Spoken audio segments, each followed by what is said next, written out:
happy holidays to all.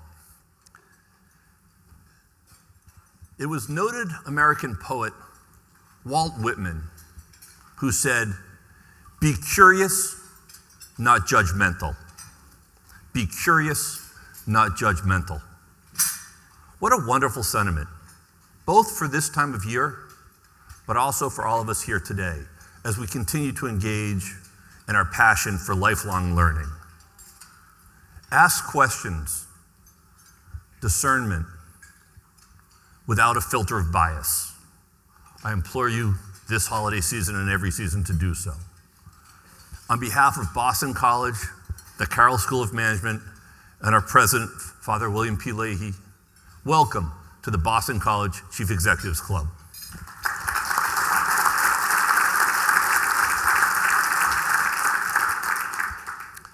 Whitman often explored themes of the interconnectedness of human nature, the sentiment of being curious without prejudice. In doing so, aligns with his interest and emphasis on our interconnectedness, our acceptance, and our celebration, not tolerance, but celebration of diversity.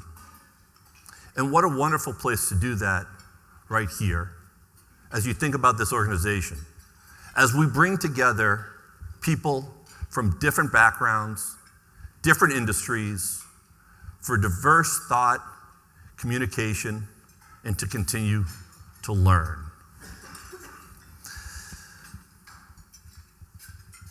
We have several events in 2024 that have been confirmed, and we will send those dates to you in the near future. We are excited about the new year and look forward to sharing those dates with you soon.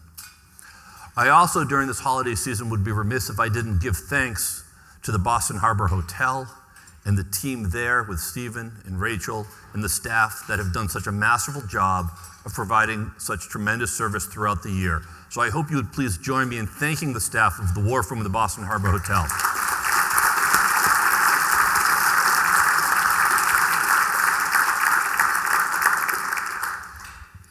And as many of you go through your lists of things to do this month, as you get ready to celebrate the holidays, and you try to think about what that perfect gift might be next to the menorah or underneath the tree, don't forget that Boston College will be playing a football game in Fenway Park on December 28th.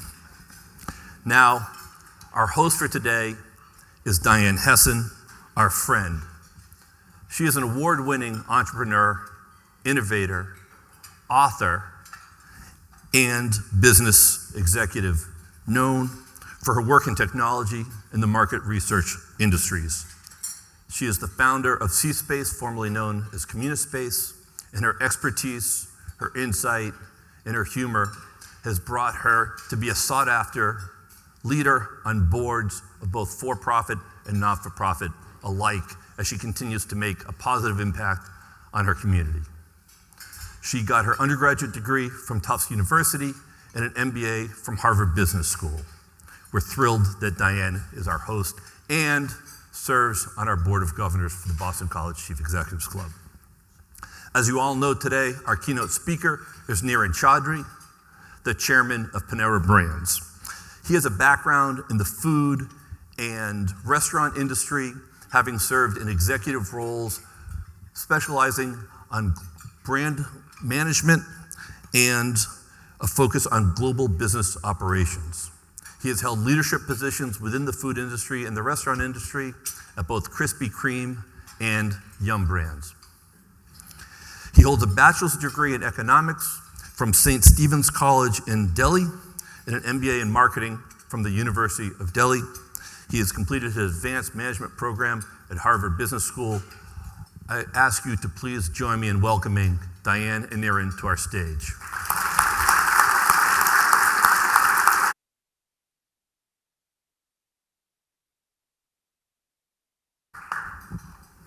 Hi, everybody. Or maybe I'll stand for a second, give you a little context. It's so great to see so many of you here. So In 1987, you can sit. Okay. I always do what she says. He's nervous. He's nervous that I'm going to say the wrong no.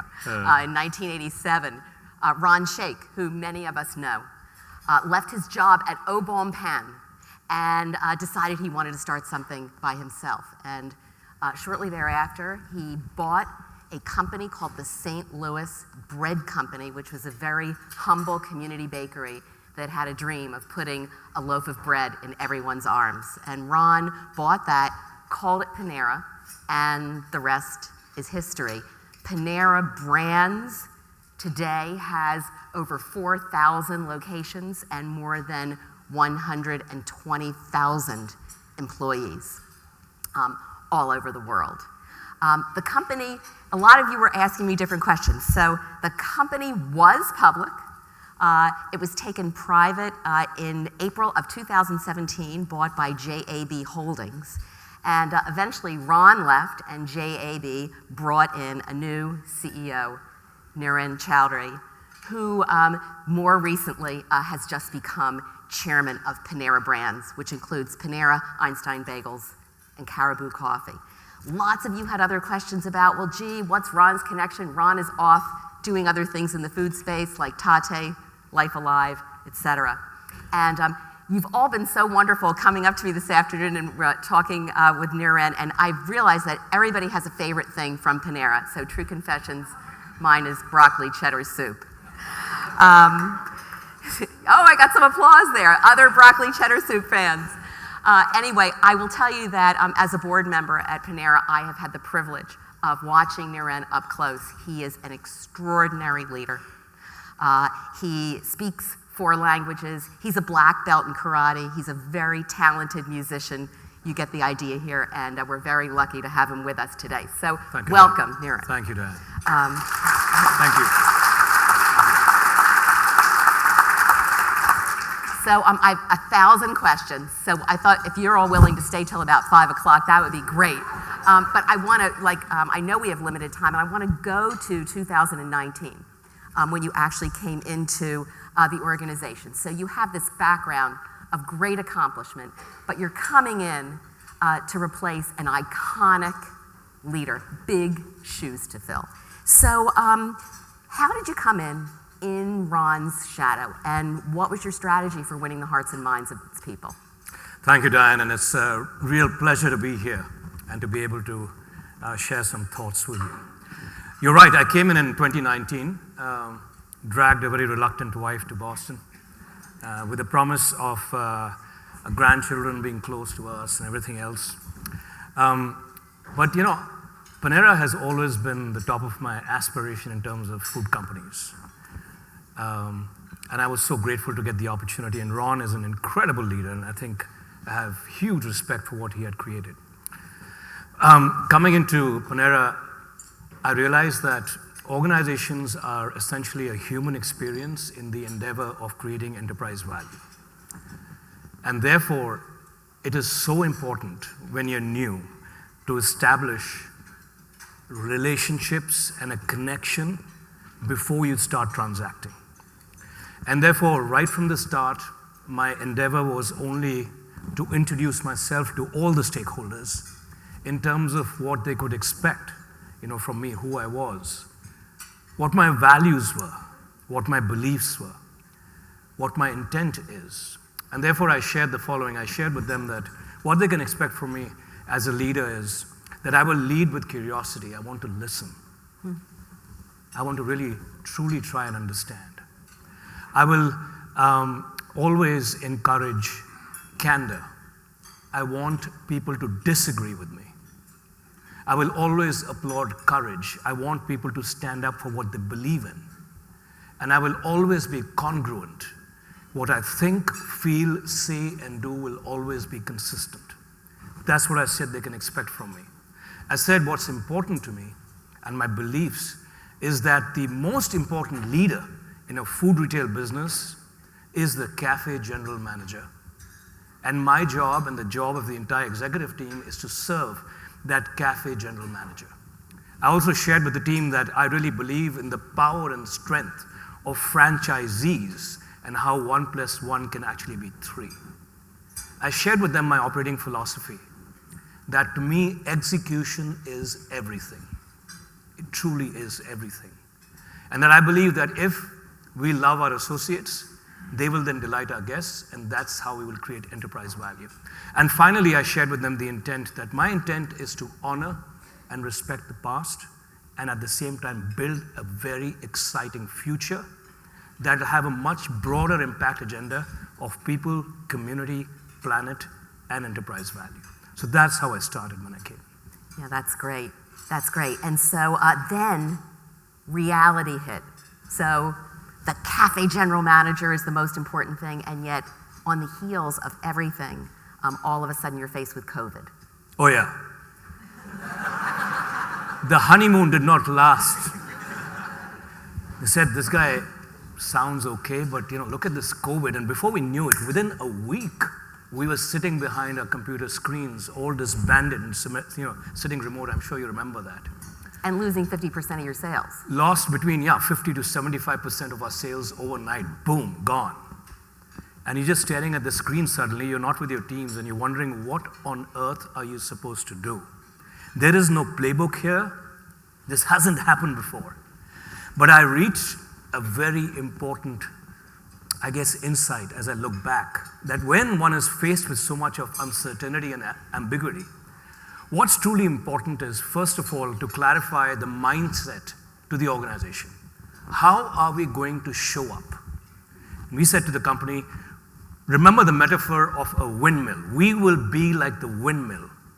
We're going to stand tall in the face and fury of the storm, and we're going to harness the energy of the storm and convert it into something good. We're going to become stronger. We're not going to dive into the nearest bunker and wait for the storm to pass. We're going to be the windmill. Next, we clarified to the company what's truly important. The two important goals. One was to keep our customers and employees safe, and second, to protect and preserve our brand and business. And then, very importantly, we defined decision filters. Number one, that we will have to take tough decisions, but we shall do that with compassion and with respect, because it's going to be hard. Second, let's not panic and burn the furniture, because this too shall pass. And third, let's look upon this as a unique opportunity for us to build trust with all our stakeholders, our customers, our community, our employees, because depending on how we treat them now, they will treat us once the pandemic is over. And so we did a bunch of things, interesting things. And I was sharing with somebody earlier, what does the customers need? You couldn't buy groceries, right? And we had so many ingredients in our stores that were going out of shelf life. So we rapidly opened a Panera grocery business. People were coming into the drive-thru and asking for milk and eggs. Pretty unique in Panera. For the community, there was inner school children didn't have access to school meals, so we started creating school meals with the USDA for the state of Ohio. But most importantly, I want to share with you this. Employees. I'm sure you must have also experienced it. We had to furlough 35,000 people. 35,000 people, and I was deeply, deeply impacted by it and wondering, how can I do that with compassion and respect and empathy? I have to do it for the sake of the company, but how can I do it with respect? And then I saw on the news that Walmart and CVS were looking for 100,000 more employees. So we got in touch with them and said, could you please hire our furloughed employees or give them an opportunity? And once we're ready, give them back. They said, we don't know about giving them back. But we shall open a dedicated website and they can apply and we'll be happy to take them on. So I think I really believe that when it's tough, it's an opportunity to shine. It's an opportunity to do the right big things the right way and build trust with all the stakeholders. And to always remember that there is always a long term after the short term. That's great.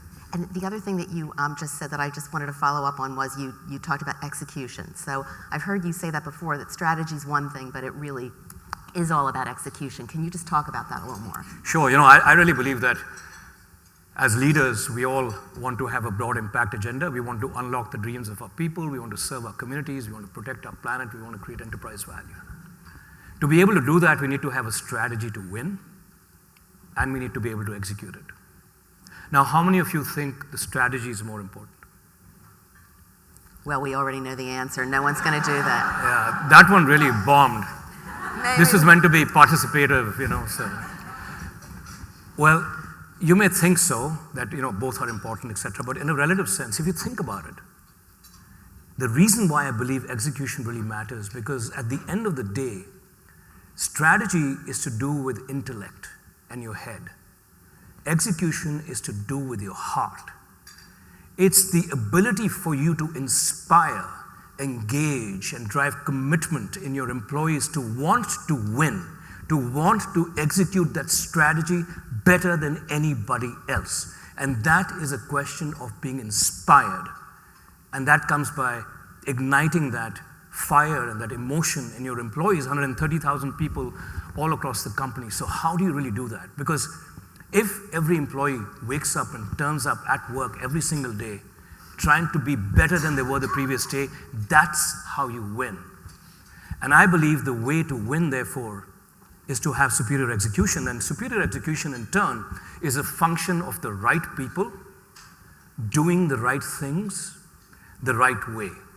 To me, the right people is totally a function of hiring for attitude, hiring people who have the right attitude. Right things are the fewest things that can have the biggest impact. And the right way is that thing called culture, that common special feeling that you create through words that are understood by everybody and behaviors that are embraced by everybody. So that's why I believe that execution is everything. It is about inspiring your teams to out-execute the competition against the strategy that you may have defined. Yeah, and in terms of the people, personally, I think you've always had just the most extraordinary leadership team. So what do you look for? What is that thing that you look for when you're hiring people? And how do you just hold on? How do you get and retain great talent? I really look for a fit in terms of our culture. Who are we? Who do we want to show up as leaders? What are our values that are truly important? I look for all of that. But the single most important attribute above everything else that I think predicts curiosity, predicts humility, predicts respect, etc., is the person knowing that they are intrinsically humble and grounded, that they're smart enough to know that they're not smart enough, and that they turn up wanting to learn and wanting to genuinely listen to understand, and constantly wanting to get better. So I think humility is that key attribute. And then I think when you have highly competent executive team, where you have an all-star team of individuals, and you want to bring them together as an all-star team together, I have found the following, that you need to, of course, have trust, so they can have productive conflict, they can disagree, and then they can commit, they can hold each other accountable and all that, we know that. But here is the thing that I found was absolute gold, which was that high-performance teams or individuals can become a team if you have a common understanding of rules of engagement. How should we show up and behave as a team? And I'll share with you a few examples. So as an executive team, we would say, for us, this executive team is our first team. It's the A team, not our functional team. Every time we show up, we'll be business first, function second. Every time we have a conflict, we must resolve that conflict within 24 hours or let it go. Every time we make a decision, we must make sure that decisions are made only with disagreement. And my favorite, let's eliminate hands from the grave, which is, I told you so. If you remember, when we discussed, I was the only lone voice that told you we shouldn't be doing this. We don't want those hands from the grave. And I think when you have, it doesn't matter what those rules of engagement are, but if it's important thing is to have those rules of engagement, because that then really creates, builds individual superstars into a superstar team. Yeah, that's interesting. Hands from the grave. I want to ask you a little bit about innovation. Panera's always been known for its innovation. Technology first with mobile apps and kiosks and rapid pickup and everything. But the innovation that's gotten a lot of press over the last couple of years is your decision to have a subscription business, which started out as $8.99, I think, per month for unlimited coffee. Could you just share with us what the inspiration was for that? And how is it going? And my true confession, I don't know, this is the opposite of hands from the grave, but I remember that when I heard this idea, I thought it was the stupidest idea. I'm like pounding my fist in the boardroom going, you can't apply a subscription business to like coffee. And I was wrong. That hand from the grave I like. That's the opposite, yeah.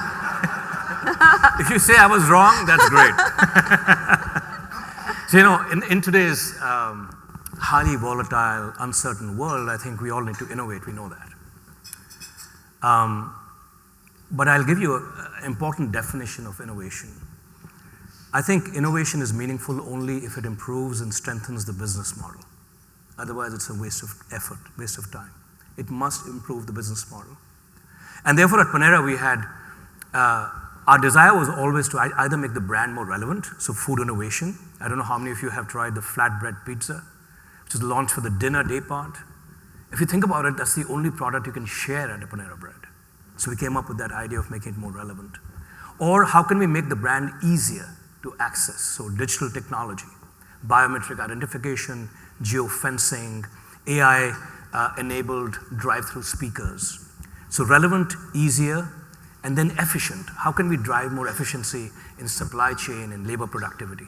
So those are the areas. So innovation is a mindset. It's a mindset of coming up and trying to always improve and do everything that we're doing much better than we did before. In Panera, I think the way we encourage it is through a culture of psychological safety.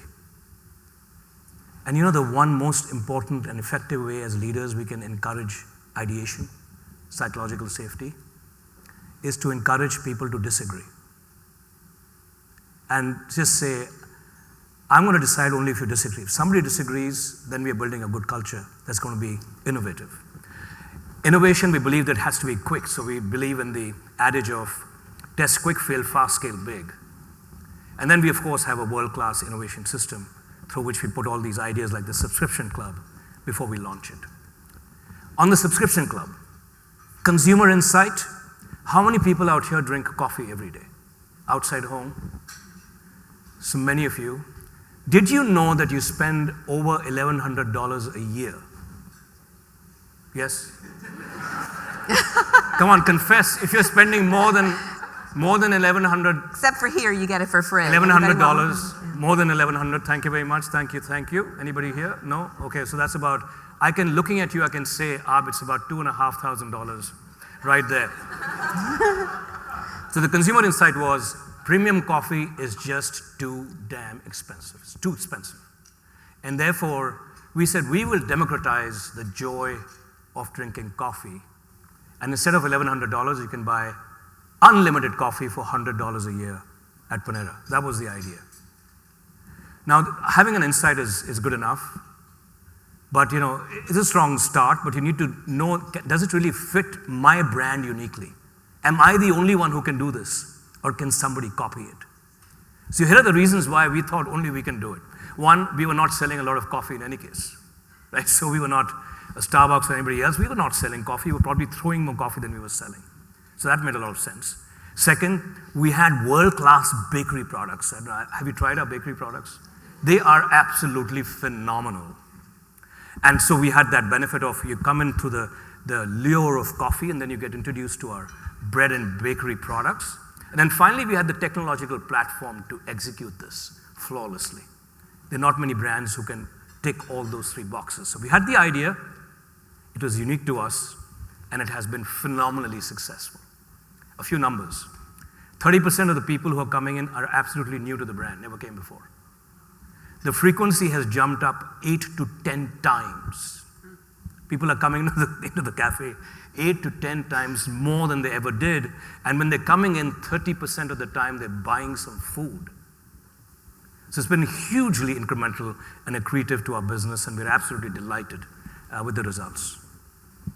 Yes, attachment. That's the big metric. Different topic. Global. So you've worked all over the world.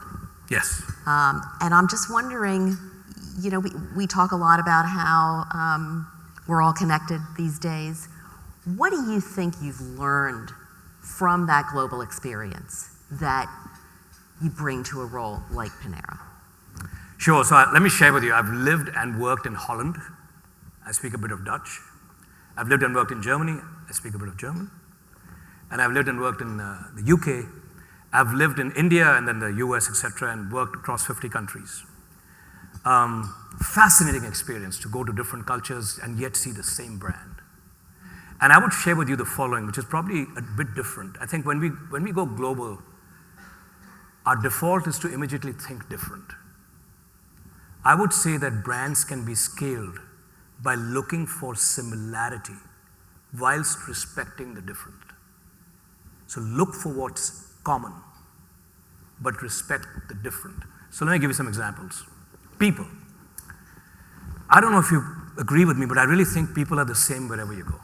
We look different, we sound different, we speak different languages, but deep inside, all of us as human beings, we want the same thing. We want love, we want appreciation, we want empathy, we want compassion, we want to do good work. We are purpose-driven. We are good people. Human beings are the same wherever you go, yet there are stylistic differences that you have to be aware of. So look for the common, but be sensitive to what's different. So I went to the UK. It took me a while to understand the subtlety of the English language.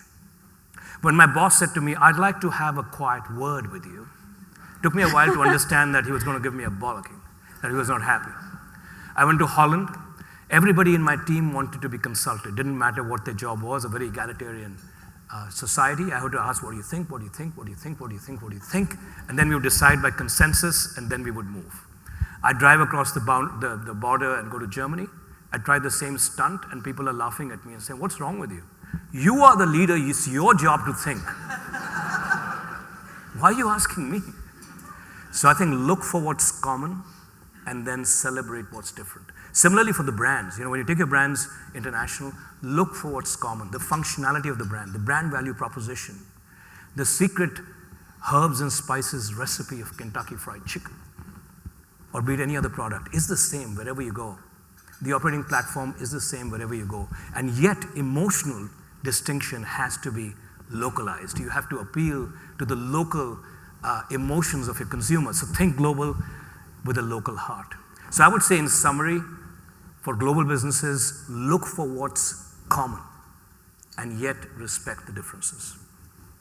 You've made some, just thinking about the world and the planet, you've made some interesting commitments related to Panera and its impact on climate lately. Can you talk about that? Sure. So I think I'm a passionate believer that global warming and climate change is one of our biggest existential threats that we can face as leaders, as human beings. And I feel that it's our moral responsibility to leave the world in a much better shape than we found it for our children and future generations.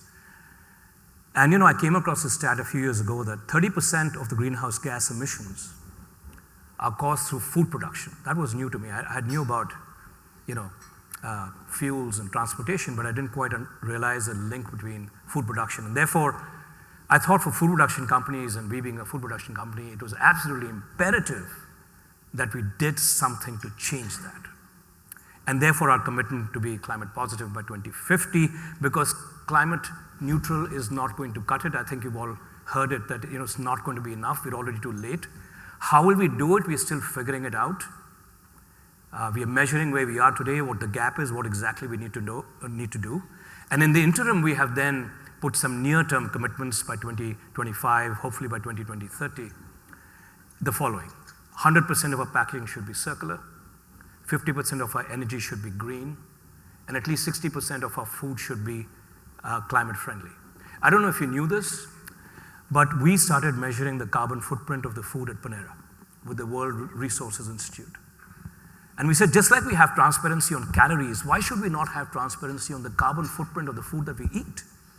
And in doing so, we discovered that almost 55% of the food we sell at Panera is climate positive. Climate positive. So we have branded those products cool foods, so that our consumers who are busy living their lives, and they care about climate, we're making it easier for them through the choice of brand, a choice of a product, to contribute towards a global climate positive environment. So those are some of the things that we're trying to do. Yeah, I think that's great. I think that's so inspirational.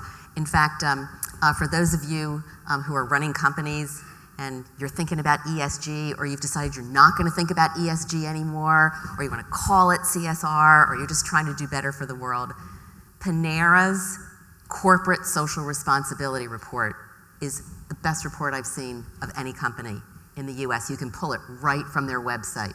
But if anybody in this room is trying to do a great job communicating all of the things that we're trying to do to give back, it's just, I think it's just a world-class report. Niren, I want to, before we turn this over to some Q&A, you've had, you're such a positive person, and yet you've had tremendous grief in your life. You lost your child, Tanya, at age 7 months, and then you had another daughter, Aisha, who died in 2015. Can you tell us especially a little bit about Aisha and how all of this grief affected you as a leader? Thank you so much for that question, Diane. So I think, as with all of us, we have our own individual crosses to bear. I don't think there's anybody in this room who has been spared that pain and the challenge of just living life. I lost my first daughter when I was 24 years old, Tanya. She died with a congenital condition. I was too young to even process what happened, and she just passed away.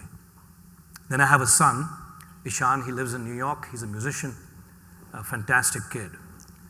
And then I had my daughter, Aisha, and she too had the same congenital disease, but she lived to 18 years of age, but eventually died of pulmonary fibrosis, which is like a hardening of the lung. And Aisha was, incredibly special, and I have to brag about her a little bit, she was 13 when she was told she had only 5 years to live. And the way she lived it was not, oh my God, why do I have only 5 years to live? But yay, I have 5 years to live. That's how she lived life. She achieved more in those 5 years than many of us do in a lifetime. She's a motivational speaker on TED. You can find her talks on YouTube. She's written a best-selling book called My Little Epiphanies. Her story has been captured in a movie called The Sky is Pink on Netflix. And also a documentary was made to honor her recently called Black Sunshine Baby, also on Netflix. She was extraordinary, and she is easily my biggest inspiration and has shaped who I am. So when I was confronted with this unimaginable pain of something that was totally beyond my control, I looked for serenity to just absorb and accept this monumental, irreversible loss, to accept it, that it has happened. And then I had to also learn to forgive myself for having failed my daughters as a father. I had to genuinely just try and forgive myself to be able to move forward. And what I want to share with you is the following. Whenever we have these kind of moments, and we all do, I think asking for serenity and then forgiveness is a way to move forward, but the only way to move forward after that is to love yourself. I found that I could not give to others what I do not have. I had to learn to love myself again, to be of use to the people around me. And to do that, I did the following two things. One was a realization. All of us are going to die. We're all mortal. So we may as well have a ball. Have a blast. Live life with no regrets at all. Whatever your little heart desires, let's do it right here, right now, not yesterday, not the future. The only thing that we have is the moment now. Let's do it now. So I'll share some of my own silly examples. So when I lost Aisha, I took a sabbatical, and the first thing on my mind, being a guy from India, always sort of dreamt of going to Harvard, couldn't afford it. That's where I went straight. I said, I'm going to go to Harvard. and find myself again. I did an AMP there and was fantastic. But on another crazy note, I'm a musician. Been playing the guitar for 35 years and writing my songs for practically nobody. So I said, I want to change that. I hired a studio, hired some musicians, and banged out about 10 songs and launched them on Spotify and iTunes. Nobody listens to them. Except for my wife. Yeah, he even wrote songs about like when they launched flatbread pizza. Yeah. He did the launch song for it. Yeah, there were like 10 pizza, people who listened to that. Yeah, well, I just get so, side aside, I met my wife when she was 14, and when I was trying to woo her, I used to write romantic songs to her, and then once I got married 35 years later, no more songs for the wife, only songs for Panera Bread. Broccoli cheddar, baguette sandwich, chicken sandwich. So back to self-love. Self-love about, let's just live with no regrets. Let's seize the day, seize the moment, and do whatever we want to do right here, right now. The moment is now. You want to learn that language, do it now. You want to take a holiday, do it now. You want to play that sport, do it now. And the second was for me to just embrace all of my losses and failures that I've had and will have. Embrace them and allow them to shape who I am. And I have been shaped by the loss of my daughters. I want to live a life of courage where I focus on what I have control over, not what's happening to me. I want to live a life in gratitude, where I look at what's going right and not what I have lost. I want to live a life of generosity where I want to contribute and make a difference in the lives of people, community, and planet. That's what I want to do. So I've embraced these losses and I have made them part of who I am. It makes me more empathetic, more compassionate, and I want to serve others. That's what I want to do. So that's how my daughters have impacted me.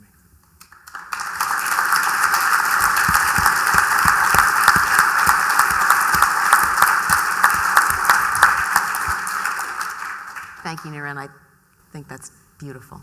Thank you. Yeah, I think we all feel lucky to be in this room, having heard that. Let's open this up for questions. We got a bunch of hands here. I know Lauren and Gail have mics. So, hi. I guess I'm lucky I have a mic. My name is Joanne Simons, and I'm a subscription club member, and I've had a fantasy of being buried in a coffin made up of your bread. Every time I walk into this store. That's the most unique thing I've heard.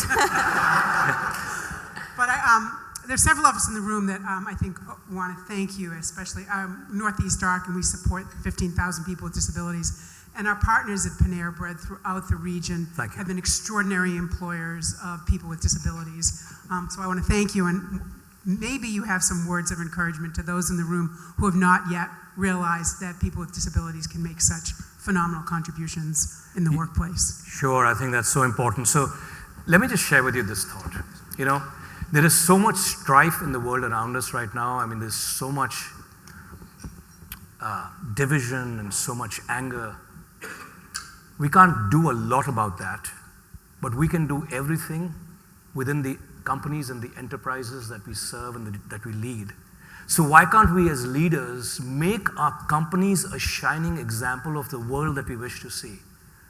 Why can't we make our companies tolerant, inclusive, embracing, respectful, diverse, and helping people with disability or less fortunate, so that we create a better company, which eventually perhaps one day adds up to a better world, because we have full control over being able to steward our companies that way. That's what I would say. I think it's laudable what you're doing. I think it's very, very important, and I'm sure more leaders will give you more support. Great. Who else? I see some hands over here. Hi, my name's Wendy Lane. I'm just wondering, you have a very compassionate and inclusive way of addressing things. I'm wondering what you think about the role of CEOs is in addressing some of the public issues that come up. I mean, the whole Disney phenomenon and all of that. I mean, how does one handle something like that these days? I think that's a great question. I feel that companies should be very congruent to who they are and what they truly stand for. And if there is a violation of who they are and what they truly stand for, then they should express what they feel. Otherwise, they should basically get on with doing business and making their company a great place to work. But if it is incongruent with their core beliefs, core values, yes, it is important to have a point of view because your employees expect that and your customers expect that. But not on everything or every single thing that might be out there. That is not really relevant, I feel. Did you get what you need, Wendy? Well, I'm just wondering whether people are going to let you get away with that. Do you ever just say to them, I'm not going to comment? Is that the point? That, there are certain issues that you just say. Yes. Everybody You say here? that, yeah, you say, yeah. I mean, I don't want to comment. We don't really have a point of view. Thanks. I think it's important for leaders to, have that very clear distinction. If it's aligned with the company and who they are and their purpose, yes. Otherwise, yeah. Great. Over here. Niren, Nav Singh, it was truly an inspiring chat. And I love going to your restaurants. I don't like the coffee, but I do love the soup. The soup is outside. Are you a subscription club member? Not yet. Not yet. But I will go in to try that. I'm just curious because the last 10 years, your restaurants have gone through an amazing technological revolution in my mind. As you look at the next 10 years, what does it look like? And what are you preparing for? Sure. So I think technology, we have a fantastic infrastructure of technology and always has been there, and we continue to invest heavily behind that. But for me, technology is a means to an end.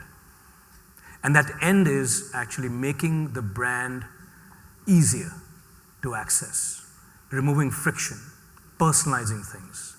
So whatever appropriate technology exists to make the experience frictionless and more personalized, we will keep chasing that down, keep investing behind it, and keep chasing it down.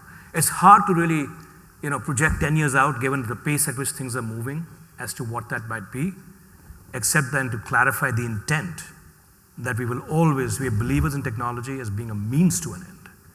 And that means to that end is very important, that we're always in service of our customers, make things more relevant, easier, more distinctive. Who else? Another question here? Or over, Jerry, you want to?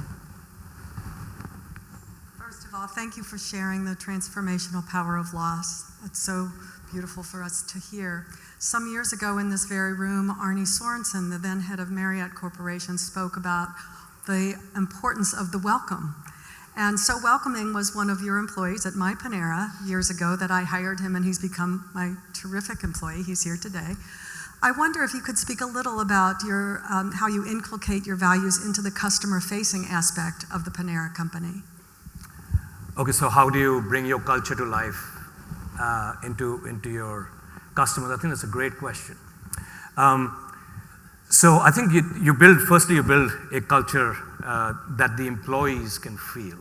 And the culture at Panera is we call it the Panera warmth, where we welcome our guests into what we think is their second home, not the third place. This is not a place where you just come only for coffee, it's a second home. And we want to give you that Panera warmth, the welcome that we would give to a family member or a friend in our own home. So we share that intent extensively with all of our associates at all times. And then we expect our leaders to lead with that intent every time they're in their cafes and they're visiting the stores. That with their little touches of bending down to speak to a child, seeing a grandfather with a little kid on a treat and bringing forth a nice baked cookie and celebrating that moment. And actually looking out for this, how can I apply Panera warmth, not in a predictable way, which is, consistently done, cookie cutter, no, authentically human. And therefore with that as a background, we hire all our team members against this. Can they actually deliver the Panera warmth? And you know what? If you hire people who are actually hospitable and give them a caring environment, magic just happens automatically.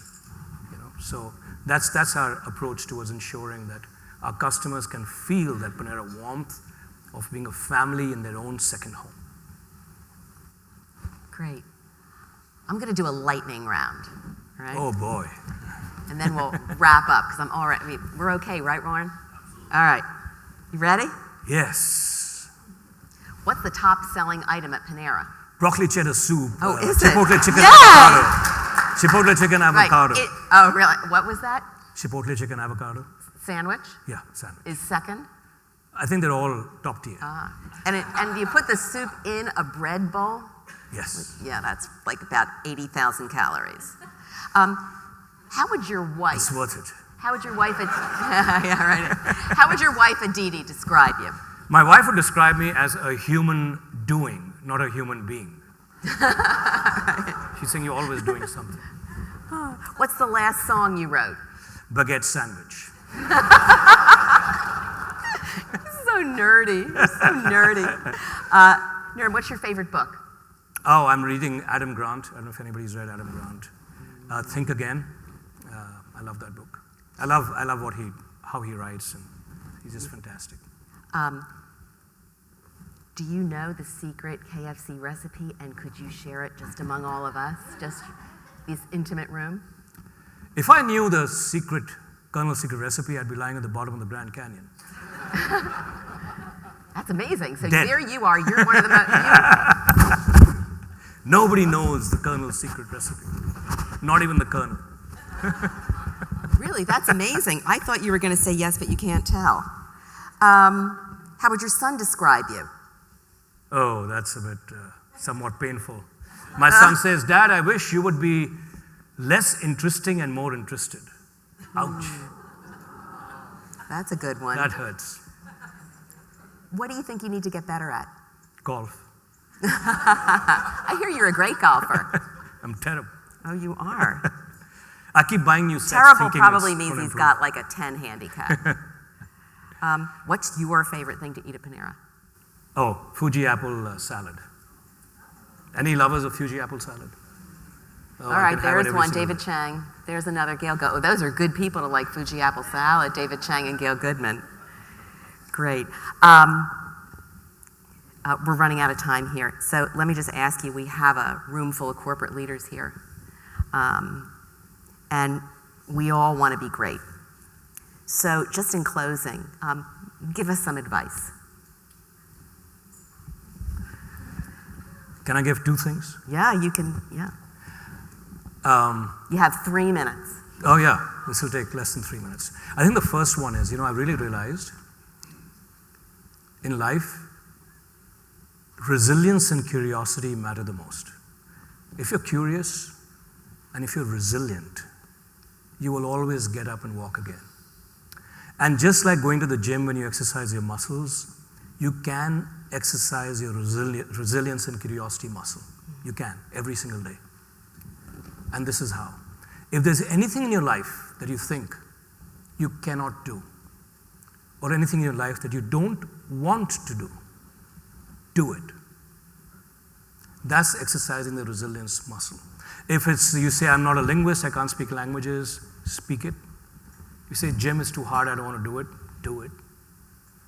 I can't play a musical instrument, play it. And I think it's a simple daily exercise of just don't want to do it, can't do it, do it. So that's one, resilience and curiosity. The second one I think is to be the best version of who you are. Of course, one has to be aware of our strengths because that's who we are. But I will tell you, beware your strengths. Because your strengths, if they're unchecked and overplayed, they will trip you up and knock you over. And let me explain how with my own strengths that are actually, watch out. So one of my strengths is I trust and I love people. The minute I meet them, I give them trust. You don't have to earn it. You just get trust. So you can imagine if it is unchecked and overplayed, I can be blindsided. I may not know what's happening. I believe things at face value. Or I fall in love with people and I don't fire them. Major issues. Second is, a strength of mine is curiosity. I love ideas. I love new ideas. I get bored with old ideas. So imagine if it's overplayed or unchecked, then that'll drive the organization absolutely batshit crazy. Like, what do you want us to do? Where is the focus? The third thing, I have a long list of these. Third thing is, I always like to have a point of view. But if it's overplayed and unchecked, I can make the organization intellectually lazy. Oh, he'll tell us what to do, you know? And I will not grow and develop the confidence of the leaders in the company. So then, I think what do you do with that? Never give up your strengths, because the strengths are who you are, but be self-aware and ask yourself, if it is overplayed, what could actually happen? And then develop an intervention. So for me, for example, on the first aspect of truth, because I might get blindsided, I have cultivated a group of truth tellers. People who are courageous, blunt, and give it to me unfiltered. And periodically I'll call them and say, okay, tell me the real deal. The second one around curiosity, surround myself with executive team members and tell them, please keep me focused. I can get a little carried away, but I want to be focused, keep me focused. And the third one is, which is about adding too much value. This is a great one. I have this, every time I walk into a room, I have this metaphoric 3 marbles in my pocket. And every time I speak, I have to give up a marble. So that keeps me in check, that I don't start talking about the design of the toilets or something else. And don't have a point of view on everything, and I choose my moments to intervene carefully. So be self-aware and create these interventions. So those 2 things are what I would say. Excellent. Perfect timing. And